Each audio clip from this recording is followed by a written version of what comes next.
was thinking about what we talked about in class yesterday and the article that we read, and just kind of letting the thoughts and the ideas that we have been going over marinate.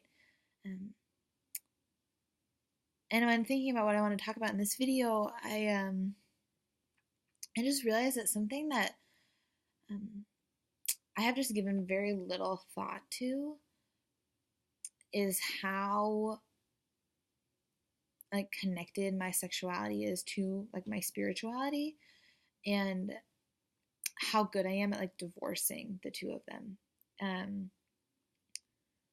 which is really scary to realize that about yourself, that you um, have like maybe subconsciously or consciously like just negated this part of like who the Lord is and like how he like interacts in our lives. And um, when we did the exercise in class where we talked about like where the line is, um, later that day I was talking to my friends about what I learned in class, and I was just thinking about how the line is just totally different places for like so many girls on my floor, whether I know it or not, because of cultural backgrounds or because of just worldviews or because of past experiences or their parents or so many reasons. Like the line is just different places for different people, um,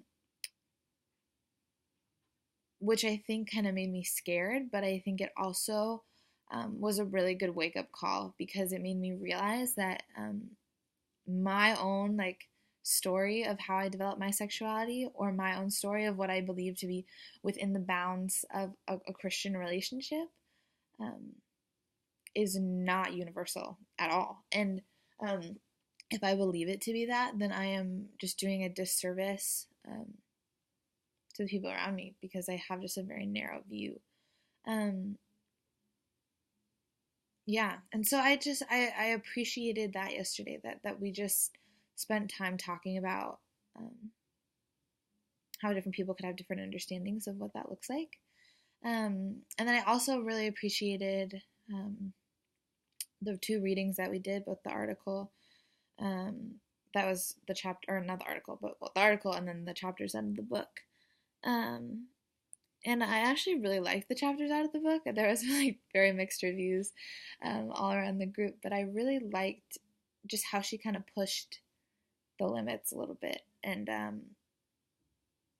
yeah, how she acknowledged that sexual sin is a sin that is like super super prevalent, but also like made out to be worse than other sins, and how um, that is not like a scriptural standard that it should be any worse than other sins.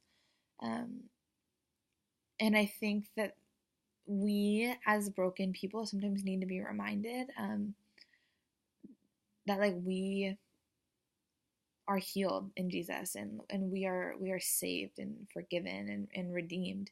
And I think sexual sin can be something that just like hinders and just um, eats away at us. And it's important not to stigmatize it, and important to grow an understanding for it. And that was something I was convicted of yesterday too. That I was like, I definitely have biases about sin and have misunderstandings about sin. Um, so yeah, those are just some things that I thought about. But definitely still marinating in it and wanting to learn more about it. But definitely super thankful for class yesterday, and super pumped about continuing, yeah, just to learn together this semester.